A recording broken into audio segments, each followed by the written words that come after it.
नमस्कार किसान भाइयों बहनों, स्वागत है आप सभी का कृषि दर्शन के एक नई कड़ी में। मैं हूं आदिति शर्मा। किसान भाइयों बहनों, कृषि दर्शन कार्यक्रम के जरिए हम आप तक खेती किसानी से जुड़ी जानकारियां पहुंचाते हैं ताकि आप लोग उससे से ज्यादा लाभ ले सके। और आज के हमारे इस कार्यक्रम में भी ऐसी ही कुछ महत्वपूर्ण जानकारियां हम आपके लिए लेकर आए हैं। तो फिर आइए करते हैं आज के कार्यक्रम की शुरुआत। किसान भाइयों बहनों, राजधानी दिल्ली में 38वें भारतीय अंतर्राष्ट्रीय व्यापार मेले का आयोजन किया गया है और यहाँ पर न केवल देश बल्कि विदेशों से भी पर्यटक आ रहे हैं और यहाँ पर शिरकत कर रहे हैं। क्या खास है इस बार के मेले में, आइए जानते हैं इस रिपोर्ट के जरिए। दिल्ली के प्रगति मैदान में 38वें भारतीय अंतर्राष्ट्रीय व्यापार मेले का आयोजन किया गया है। इस मेले की theme rural enterprise in India रखी गई है। इस ट्रेड फेयर में भारत का पार्टनर देश अफगानिस्तान है और फोकस देश नेपाल है, जबकि फोकस राज्य झारखंड है। गौरतलब है कि इस अंतर्राष्ट्रीय व्यापार मेले में देश एवं विदेश के प्रतिभागी भाग ले रहे हैं। इस मेले में देश के विभिन्न राज्यों से लोग आकर यहाँ स्टॉलों को देख रहे हैं एवं अपनी जरूरत के अनुसार खरीदारी भी कर रहे हैं। इस मेले में नारियल विकास बोर्ड के स्टॉल भी लगे हैं, जहां नारियल के विभिन्न उत्पादों के संबंध में लोगों को जानकारी दी जा रही है। इस संबंध में विशेष जानकारी दे रहे हैं नारियल विकास बोर्ड के सहायक निदेशक वेदपाल। मैं यहाँ दिल्ली CDB MDIC केंद्र पर स्थित हूँ और आप देख रहे हैं कि प्रगति मैदान IITF में हमारा एक 48 स्क्वायर मीटर का स्टॉल लगा हुआ है, जहाँ पे हमने कोशिश की है जो हमारे नारियल से संबंधित स्कीम्स है, जो नारियल से संबंधित प्रोडक्ट्स है, उनको डिस्प्ले करने के लिए। हमारे स्कीम के अंतर्गत जो एंटरप्रेन्योर्स को हम बेनिफिट्स देते हैं, उनको हम ऑल इंडिया से यहाँ से बुला के फ्री ऑफ कॉस्ट उनको एक प्लेटफॉर्म देते हैं ताकि वो अपने प्रोडक्ट्स को डिस्प्ले कर सके, सेल कर सके और इसकी मार्केट वैल्यू बन सके और कोकोनट के बारे में, उनके प्रोडक्ट्स के बारे में लोग जान सके। अभी तक मैक्सिमम लोग यही समझते हैं कि सिर्फ नारियल जो है पानी और तेल के लिए ही जाना जाता है, लेकिन आप मेरे स्टॉल में देखेंगे तो तेल से बहुत सारी चीज़ें हैं जो बनाई जाती है। तेल से कोकोनट ऑयल भी बना के साथ साथ उसका कुकिंग खाने का और उसको वर्जिन कोकोनट ऑयल लगाने का, जो कि एक अल्जाइमर डिजीज़ है, उससे बेनिफिटेड करता है और बहुत सारी ऐसी डिजीज़ है जो बेनिफिट करता है वर्जिन कोकोनट ऑयल। उसके साथ साथ कॉस्मेटिक में उसका बहुत अच्छे से यूज़ कर रहे हैं लोग और उनकी बिक्री भी हमारे स्टॉल पर खूब हो रही है। यहाँ पे साबुन है, तेल है, शैम्पू है, आपका कोकोनट शुगर यहाँ पे है और इसके साथ साथ आप देखेंगे कि कोकोनट वाटर है, डिफरेंट तरह का वाटर है। एक नॉर्मल वाटर है, नॉर्मल वाटर में कुछ अलग कंपनी में कुछ डिफरेंट मलाई मिला के उसको और शेक टाइप का बनाया हुआ है।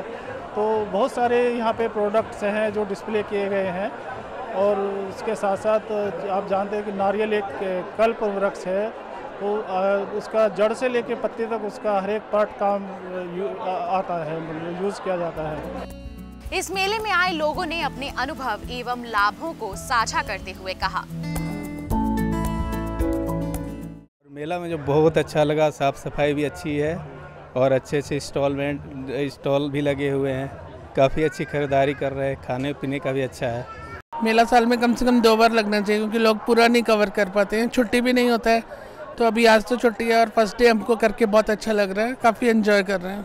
मैं यहाँ पे आज संडे में फर्स्ट टाइम आई हूँ तो मुझे बहुत अच्छा लगा और हमारे बच्चों की भी छुट्टियाँ थी तो बहुत अच्छा लगा। स्टॉल वगैरह भी बहुत अच्छे लग रहे हैं। विशेष रूप से किसानों के लिए उनको अपने उत्पादन को दर्शाने का एक बहुत सुंदर मौका है, जो हर तरह के क्रेता उनके लिए यहाँ से उपलब्ध होंगे। यहाँ पर मैंने दुकानें देखी, कपड़े, खाने का सामान, अच्छा लगा के। किसान भाइयों बहनों, कृषि दर्शन कार्यक्रम में फिलहाल वक्त हो चला है एक छोटे से ब्रेक का। आप कहीं मत जाइएगा, देखते रहिए हमारा कार्यक्रम और बने रहिए दूरदर्शन किसान पर।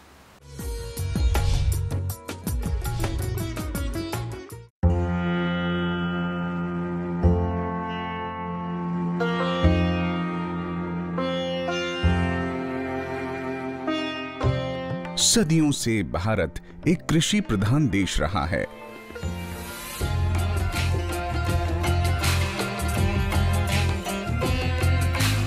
खेती की समझ और किसानों की कड़ी मेहनत से आज भारत खाद्यान्न के मामले में आत्मनिर्भर है। गंगा के मैदानी क्षेत्र, जहां साधारणतः धान और गेहूं की खेती की जाती, और ये क्षेत्र देश की खाद्यान्न सुरक्षा में महत्वपूर्ण स्थान रखता है। परंतु यहाँ किसानों द्वारा समय के अभाव में धान के बाद गेहूं की बुआई हेतु खेत तैयार करने के लिए धान की पराली जलाई जाती है, जो पर्यावरण प्रदूषण को बढ़ाने में भागीदार साबित हो रही है। पराली जी आके खेत खाली करने के लिए जलाते थे। हमें समस्या थी खेत खाली कैसे करें। किसानों को ये बात समझनी होगी कि 1 टन पराली के खेत में जलने से 5 kilo 500 gram nitrogen, 1.2 kilo sulphur, 2.3 kilo phosphorus और 25 किलो पोटाश जैसे मिट्टी के पोषक तत्वों का नुकसान होता है, जिससे जमीन की उपजाऊ शक्ति कम हो जाती है। फिर अगली फसल के लिए चाहिए ज्यादा खाद, ज्यादा पानी। किसानों के 50-50 ग्रुप बना के और समझा रहे हैं कि पराली ना जलाओ, इससे आपका पर्यावरण प्रदूषित हो रहा है और इससे आपकी उर्वरा शक्ति भी कमजोर होगी भूमि की। यदि किसान पराली जलाना छोड़े और मशीनों के माध्यम से पराली को खेत में ही मिला दे, तो वही अच्छा फर्टिलाइजर बन करके आपकी जमीन को सुधारने में बहुत बड़ी मदद करेगा।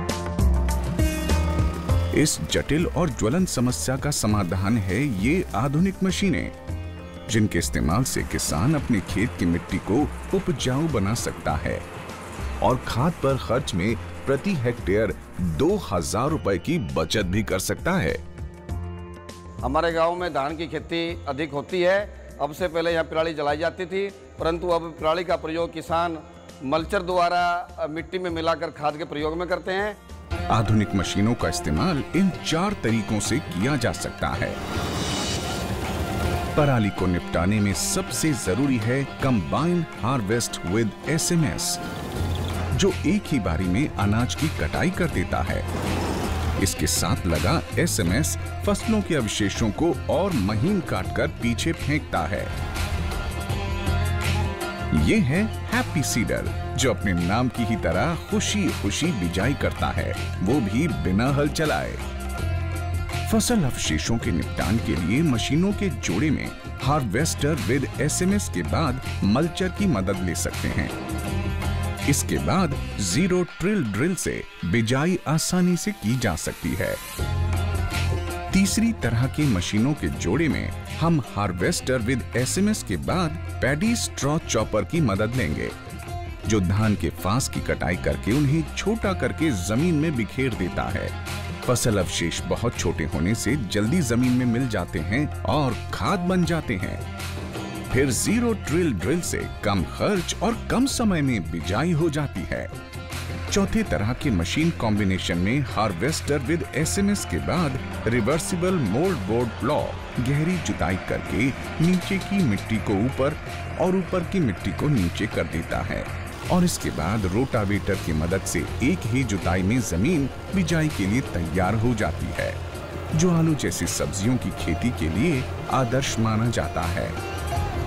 किसान पराली के प्रबंधन के लिए किसी भी मशीन की खरीदी करते हैं तो अनुदान मिलेगा 50%, और अगर कस्टम हायरिंग केंद्र लगाते हैं तो अनुदान मिलेगा 80%। केंद्र सरकार की तैयारी है कि पराली का प्रबंधन यहीं तक सीमित न रहे। योजना ये भी है कि फसल अवशेषों का इस्तेमाल घरेलू ईंधन और ऊर्जा के रूप में भी किया जाए। प्रधानमंत्री श्री नरेंद्र मोदी जी के 2022 तक किसानों की आय दुगनी करने और पराली नहीं जलाने के संकल्प को किसानों का साथ मिल रहा है।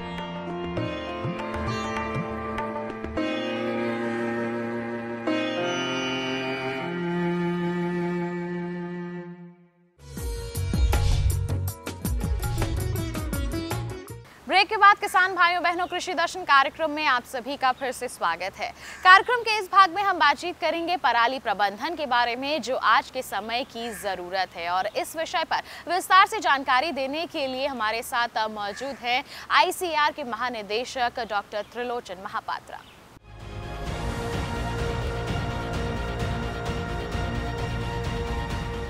फसल अवशेष, जिसे हम पराली के नाम से जानते हैं, ये बहुउपयोगी फसल अवशेष है, परंतु जागरूकता के अभाव में इस पराली को किसान खेतों में ही आग लगाकर जलाने लगे थे।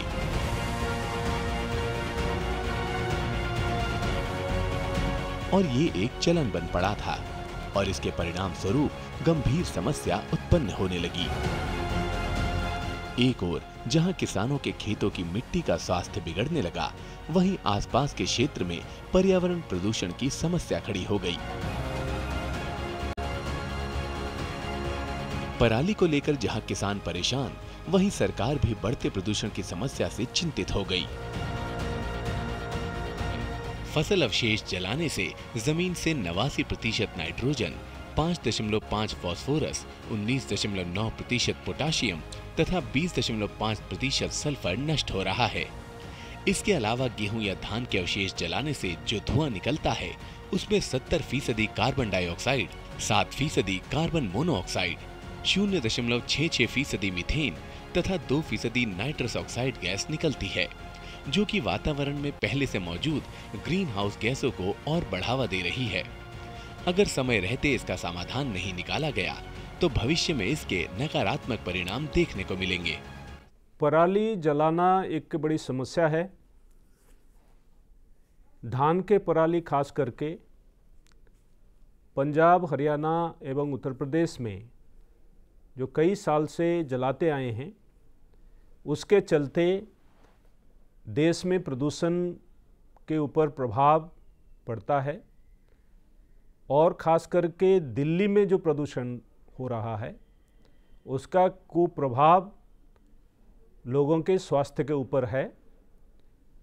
और इसको ध्यान में रखते हुए भारत सरकार के तरफ से कई व्यवस्थाएं किए गए हैं और उसमें एक व्यवस्था पराली को यथास्थान मिट्टी में मिलाने की जो व्यवस्था है, उसके लिए मशीनीकरण द्वारा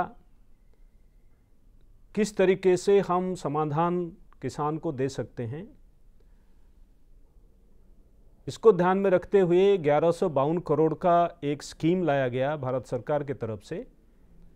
और ये आप भलीभांति जानते हैं कि कस्टम हायरिंग सेंटर को 80% तक सब्सिडी का व्यवस्था किया गया और इंडिविजुअल किसान जो मशीन खरीद रहा है उसको 50% सब्सिडी का व्यवस्था उसमें किया गया।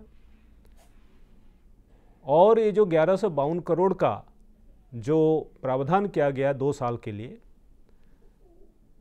अब तक इस साल 555 करोड़ करीब का ये फंडिंग किया जा चुका है, राज्यों को दिया जा चुका है। और इसके तहत जो मशीन का जो व्यवस्था किया गया है, ये करीब 100% मशीन खरीदे गए हैं। पंजाब में, हरियाणा में और उत्तर प्रदेश में। पंजाब में 106% मशीन खरीदा गया है और इसी तरह का उत्तर प्रदेश में 102% मशीन खरीदा गया है। जितना प्रावधान था उसमें कुछ ज़्यादा भी वो परमिशन लेके उसको खरीद लिए हैं।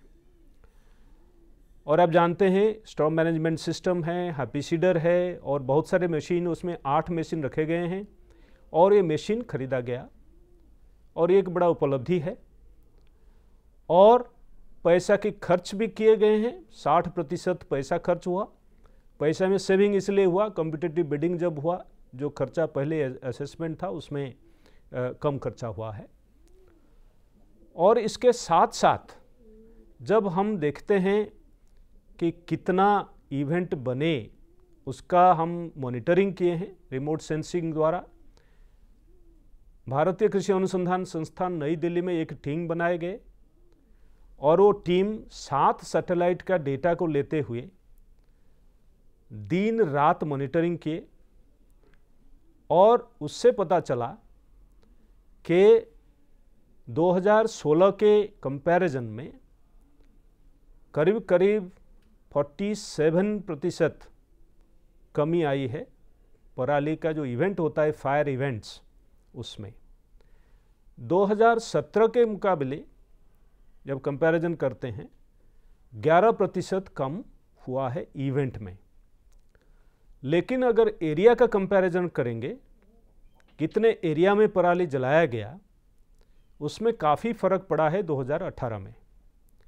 कई किसान भाई पूरा ज़मीन में जो पराली उनको मिलता है सारे को ना जलाते हुए आधा वो मशीनीकरण द्वारा ज़मीन में किस तरह के पराली को मिलाया जाएगा उसका किए हैं और आधा या कम हिस्सा जो है जलाए हैं।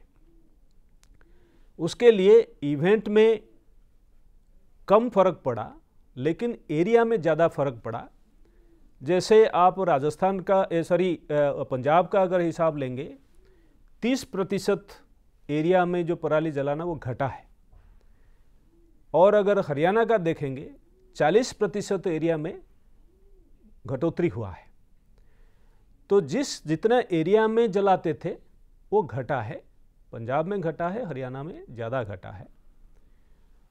और इसी तरह का अगर आप देखेंगे पार्टिकुलेट मैटर्स दिल्ली में और एयर क्वालिटी इंडेक्स जो आप कंपैरिजन करेंगे उसमें भी 2017 के मुकाबले 2018 में काफ़ी फर्क पड़ा है।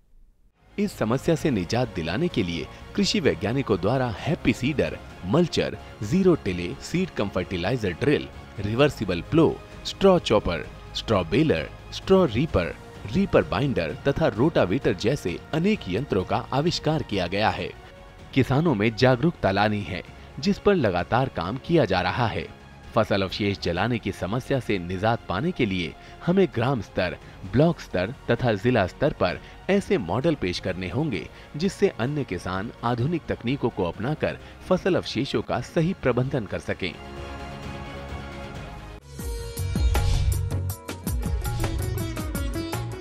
किसान भाइयों बहनों, फिलहाल हम रुक रहे हैं एक छोटे से ब्रेक के लिए। आप कहीं मत जाइएगा, जल्द ही लौटेंगे और भी महत्वपूर्ण जानकारियों के साथ। बने रहिए दूरदर्शन किसान पर और देखते रहिए हमारा कार्यक्रम कृषि दर्शन।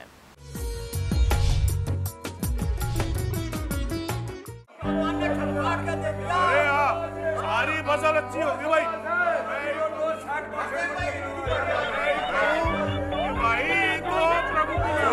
और अब एक जरूरी सूचना, देश के कुछ राज्यों में किसानों द्वारा बड़े पैमाने पर पराली जलाने से आसमान में धुंध छा गई है। लाखों लोगों को सांस लेने में तकलीफ हो रही है।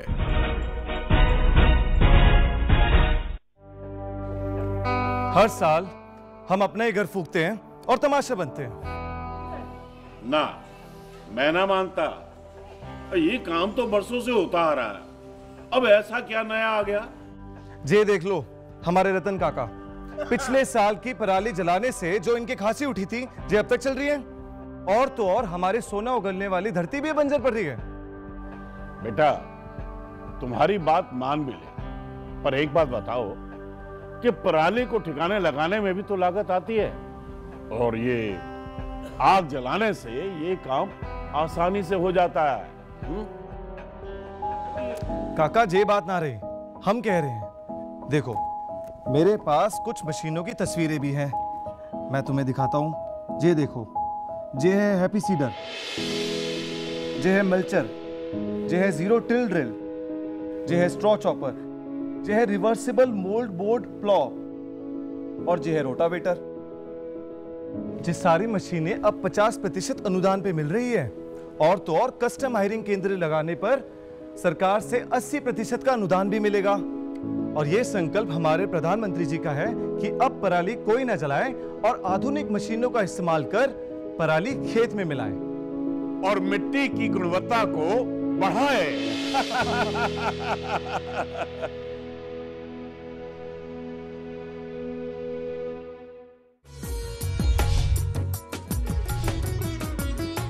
किसान भाइयों बहनों, कृषि एवं किसान कल्याण मंत्रालय द्वारा एक ऐप की शुरुआत की गई। जी हाँ, इस ऐप का नाम है किसान सुविधा ऐप और इस ऐप के जरिए हमारे किसानों तक नई नई तकनीकियों की जानकारियां पहुंचाई जा रही हैं और कैसे ये हमारे किसानों के लिए लाभकारी साबित हो रही है, आइए जानते हैं। कृषि एवं किसान कल्याण मंत्रालय भारत सरकार द्वारा किसानों के लिए किसान सुविधा ऐप लॉन्च किया गया है, जिससे खेती बाड़ी या खेती किसानी से संबंधित सारी जानकारी हमारे देश के किसानों को मिल सके। किसान मोबाइल से उच्च तकनीक से कृषि पद्धति सीख सके, अपनी खेती से संबंधित परेशानियों के लिए सीधे कृषि वैज्ञानिकों से परामर्श ले सके। सबसे पहले इस ऐप को ओपन कीजिए। ओपन करने के बाद आपसे रजिस्टर करने को कहा जाएगा। इसमें रजिस्टर करने से समय समय पर कृषि संबंधी जानकारी मिलती रहेगी। 1. मौसम। पहले मौसम में टैप कीजिए। इसके बाद आपको आपके जिले का उस दिन के मौसम का हाल और अगले 5 दिनों का पूर्वानुमान बता देगा। इससे जब किसान को मौसम का पूर्वानुमान होगा तो वो फसल के लिए जरूरी पूर्व तैयारी कर सकेंगे। 2. विक्रेता। अब दूसरे विकल्प विक्रेता पर कीटनाशक, उर्वरक, कृषि उपकरण आपके जिले में कहां से मिलेगा, उस व्यक्ति का नाम, मोबाइल नंबर और पता दिया गया है। 3. मंडी मूल्य। तीसरे विकल्प मंडी मूल्य पर आपको जिले के अलग अलग मंडियों में किस फसल के दाम कितने हैं, इसकी पूरी जानकारी इस एप्लीकेशन में ही मिल जाएगी। हर किसान चाहता है कि उसे उसकी फसल का अधिक से अधिक दाम मिले। इसके लिए किसान सुविधा ऐप आपकी पूरी मदद करेगा। 4. पौध संरक्षण। चौथे विकल्प पौध संरक्षण में धान, गेहूं, सोयाबीन, सरसों, प्याज, टमाटर और अन्य सभी फसलों की रखरखाव के बारे में जानकारी मिलेगी। उसके रखरखाव से संबंधित सभी आवश्यक जानकारी आप पा सकते हैं। 5. कृषि सलाह। 5वें विकल्प कृषि सलाह पर आपको आपके एरिया के कृषि विशेषज्ञ से आवश्यक सभी जानकारी मिल जाएगी। इसमें बुआई से लेकर कटाई तक क्या क्या कार्य करना चाहिए और क्या नहीं, ये सब जानकारी मिलेगी। 6. केसीसी से संपर्क करें। इसके छठे ऑप्शन में किसान कॉल सेंटर में बात करने की सुविधा दी गई है, जिससे आप केवल एक क्लिक में कॉल सेंटर में फोन लगा सकेंगे। इसलिए किसान सुविधा ऐप में इसका डायरेक्ट ऑप्शन दिया गया है, जिससे आप आसानी से किसान कॉल सेंटर में बात कर सकें। इसके लिए कोई भी चार्ज नहीं लगेगा। इस तरह किसान सुविधा ऐप किसानों के लिए घर बैठे खेती बाड़ी सलाहकार की तरह है। तो किसान भाइयों बहनों, ये था हमारा आज का कार्यक्रम कृषि दर्शन। अगर आप हमारे कार्यक्रम के लिए कोई सुझाव भेजना चाहते हैं तो आप हमें ईमेल कर सकते हैं। हमारा ईमेल आईडी है krishidarshan@gmail.com। अगर पत्र के जरिए अपने सुझाव आप हम तक साझा करना चाहते हैं तो आप हमें पत्र लिख सकते हैं। हमारा पता है कृषि दर्शन, कमरा नंबर 10, CPC दूरदर्शन, खेलगांव, नई दिल्ली 110049। तो आज के लिए बस इतना ही। अगले अंक में करेंगे आपसे मुलाकात कुछ नई और महत्वपूर्ण जानकारियों के साथ। तब तक के लिए दीजिए इजाजत। नमस्कार।